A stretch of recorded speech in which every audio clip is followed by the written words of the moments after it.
South India shopping మాల్లో block buster Ashadham #1 kilo sale. Arjun Reddy cinema Sandeep Reddy Vanga garu కానీ ఇప్పుడు సిద్ధార్థ రాయ్ విషయంలో జరిగిన ఇన్సిడెంట్ కానీ ఈ మిస్కమ్యూనికేషన్ వాట్ ఎవర్ ఆ కామెంట్స్ అనేవి వచ్చినాయి కదా మీ మీద. సో అది కెరీర్ మీద ఏమన్నా పడిందా సార్? అంటే చాలా చాలా పడింది. ఇప్పుడు అక్కడ డార్క్ గా ఉంది, అక్కడ దెయ్యం ఉంది అని చెప్పినట్టు అది ఏంటి చూడకుండా ఇక్కడి నుంచి భయపడతారు కదా, ఆ డార్క్ ప్లేసెస్ దెయ్యం అన్నట్టు కొన్ని ప్లేసెస్ ఫోన్ చేసే చెప్తారు, సార్ అడ్వాన్స్ లా రిటర్న్ తీసుకున్నారు. ఓకే, అదే జరిగింది. అప్పటికి తీసుకున్న అడ్వాన్స్ రిటర్న్ ఇచ్చేసారా? ఇచ్చా. ఓకే, ఇచ్చా. ట్రస్ట్ లేకపోతే movies sir 4-5 movies okay advance return చేసిన మూవీస్ లో ఉంది. But it's a process sir, నాకు లెసన్స్ అది. ఓకే, సో ఓకే మనం ఎలా ఉండాలి, ఎలా ఇండస్ట్రీలో ఉండాలి. సో నాకు మ్యూజిక్ మాత్రమే తెలుసు, ఇలా ఇది అది అని తెలియదు. నేను ఉన్న వాళ్ళని నేను నా బ్రదర్ లాగా, మీ ఇంట్లో మీ బ్రదర్ని ఎలా కొట్టుకుంటారో అలా డిస్కస్ చేస్తా, ఆర్గ్యుమెంట్ చేస్తా. నాకు ఇది రావాలి సార్, నాకు ఇలా ఉంటే బాగుంటుంది సార్, ఆడియన్స్కి సూపర్ ఉంటుంది సార్. వీఆర్ సిట్టింగ్ ఒక మ్యూజిక్ సాంగ్ ఎలా రావాలి 5 yearsగా. ఇప్పుడు ఎక్స్ట్రాడినరీ ఒక సాంగ్ డిఎస్పి గారు చేశారు అనుకోండి, తమన్ గారు చేశారు అనుకోండి, అది ఎంకరేజ్ అవుతుంది. ఓ ఇలాంటి ఒక సాంగ్ వచ్చింది కదా, ఇలాంటి ఒక సాంగ్ వచ్చింది కదా, మనం ఆ స్టైలే టచ్ చేయలేదు కదా, వాళ్ళు ఎంత వాళ్ళకున్న పాండిత్యంలో జ్ఞానంలో వాళ్ళు చేస్తున్నారు. గురుగారు లాగా నాకు సీనియర్స్. సో ఇద్దరు కాంపిటీషన్ లాగా ఇక్కడ ఒక సాంగ్ వస్తే అక్కడ ఒక సాంగ్ వస్తుంది. మీకు ఎలా అది కనిపిస్తుందో ఒక కంపోజర్గా, నా గురుగారు ఇద్దరు మణి శర్మ గారు ఒక సాంగ్ చేస్తే వింటే, ఇప్పుడు ఒక సాంగ్ పాత సాంగ్ వింటే ఈ సాంగ్కి ఈక్వల్గా ఏం లేదా అన్నట్టు మణి శర్మ గారు సాంగ్స్, కిరవాణి గారు సాంగ్స్, రెహమాన్ సార్ సాంగ్స్, రాజా సార్ సాంగ్స్, స్టిల్ ఇది కొన్ని పీపుల్ నంబరు సార్. నేను ఇలా మాట్లాడితే ఓవర్ గుడ్ బాయ్గా మాట్లాడుతున్నారు అని. నిజం సార్, మీరు కంపోజింగ్లో కూర్చుకుని ఒక సాంగ్ ఒక రాగా ప్లే చేసినప్పుడు ఈ సాంగ్లో రాజా సార్ చేసేస్తారు కదా, ఎన్ని సాంగ్ చేశారు. మనం మళ్ళీ ఏది చేసినా కాపీ కొట్టినట్టు ఉంటుంది. ఇది ఎలా దీంట్లో నుంచి తప్పించుకొని వర్క్ చేయాలి, అలాంటి ప్రాసెస్ మ్యూజికల్ ప్రాసెస్లో I always love this people. అలా మీరు ఇక్కడ వీళ్ళు చెయ్యరు, వీరు ఫోన్ ఎత్తరు, వీరు ఇలా ఉంటారు అని ఒక ప్రాసెస్లో they are killing the songs. ఆ ట్యూన్ వచ్చింది, ఈ సాంగ్ నేను చెప్తున్నా చాలా రిజెక్టెడ్ సాంగ్స్ నా దగ్గర ఉంది. అది మళ్ళీ నేను రిలీజ్ చేయవనా లేదా తెలియట్లేదు. I felt so bad. ఈ సాంగ్ వచ్చేస్తే ఆ మూవీ ఇంకా హిట్ అవుతుంది కదా, ఓకే. లేకపోతే ఈ సాంగ్ ఒక ఆల్బమ్కి ట్రై చేశారు.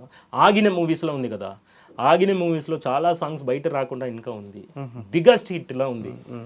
బట్ ఐ కాంట్, ఆల్రెడీ వాళ్ళకి ఇచ్చింది కాబట్టి వేరే ఎవరికి ఇవ్వకూడదు అని ఆ పెయిన్ ఉంది నాకు. అంటే ఈ కాంట్రవర్సీ అన్నిట్లో మీ తప్పు లేదు అని చెప్పుకునే ప్రయత్నం ఎప్పుడైనా చేశారంటే ఎవరితోనైనా? చేసి ఏం చేస్తారు సార్? అంటే మీ తప్పు, అంటే ఇందులో మీ తప్పు ఎంత ఉందో తప్పు లేదో అది మీకే తెలియాలి. సో దాని కన్క్లూజన్ ఇది కాదు, ఇది ఇలా జరిగిందని ఏ డైరెక్టర్ కన్నా తెలుగు సినిమా ఇండస్ట్రీలో కానీ మీ మీద కామెంట్స్ చేసిన డైరెక్టర్స్ కానీ వాళ్ళకి చెప్పుకునే ప్రయత్నం ఎప్పుడైనా చేశారా? ఇప్పుడు నేను ఒక డైరెక్టర్కి ఇలా జరిగింది సార్ అని చెప్తాను.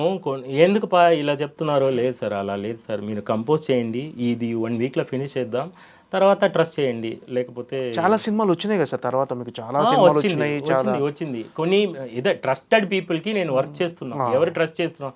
ఇప్పుడు రేపు మీరు ట్రస్ట్ చేసి వచ్చినా కూడా మీకు 1 monthలో మూవీ ఫినిష్ అయ్యాలి అంటే 1 monthలో రెడీ.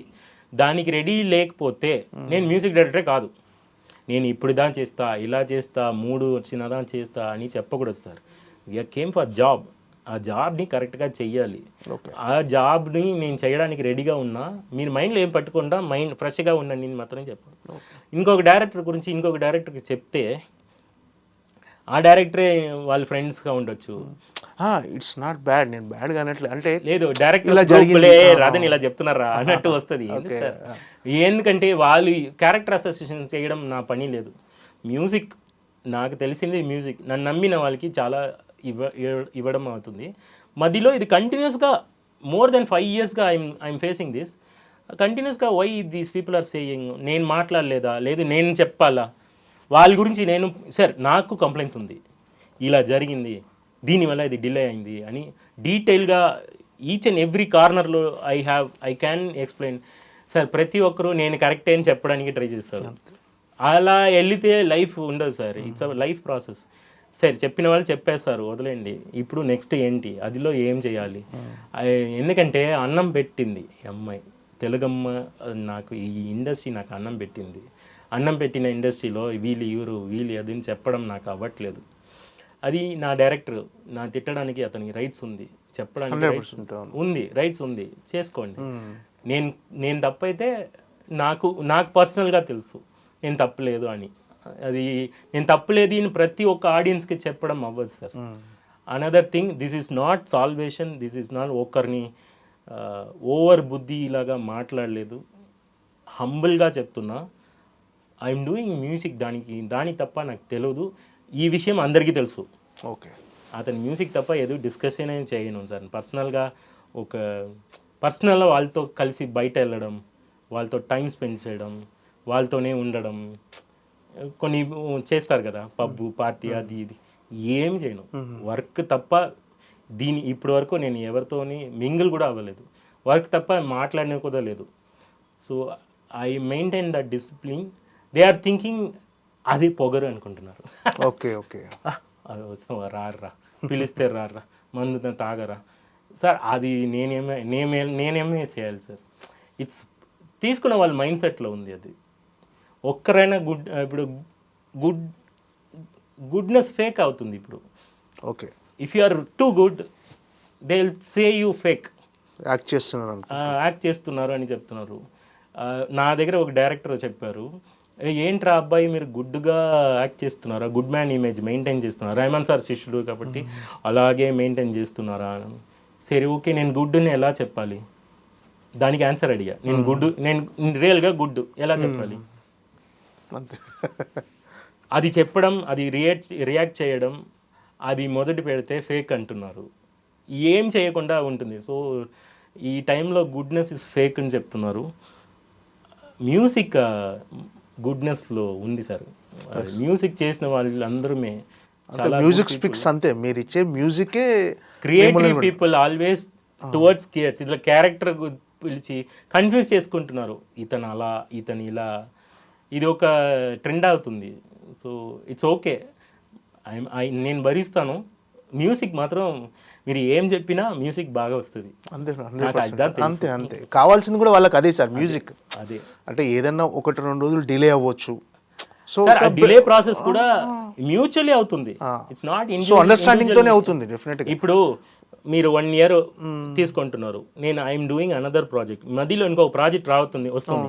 ఇప్పుడు ప్రాజెక్ట్ కమిట్ చేస్తున్నాం, ఓ పెద్ద డైరెక్టర్ వస్తున్నారు నా దగ్గర, ఈ మూవీ చేయండి అని చెప్తున్నారు.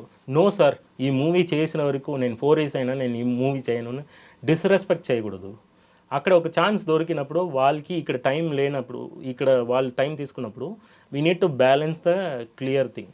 ఒక డైరెక్టర్, ఒక ప్రొడ్యూసర్ వచ్చి చేసినప్పుడు ఆ డైరెక్టర్కి చేస్తున్నా మీరు 2 days వెయిట్ చేయండి అని చెప్తే వీళ్ళు కూడా అండర్స్టాండింగ్ చేసుకోవాలి. లేదు నాదే చేయాలి అయితే 1 monthలో ఫినిష్ చేసుకోండి, వెళ్ళిపోండి. ఇట్ ఈజీనో, ఇట్ ఈస్. నేను అలా చెప్పకూడదు సార్, చెప్తే అహంకారం చెప్తారు మళ్ళీ. ఏంటంటే 1 monthలో ready, I'm ready to do 5 songs in 1 month. తీసుకుని వెళ్ళిన తర్వాత you can take 2 years, no issues.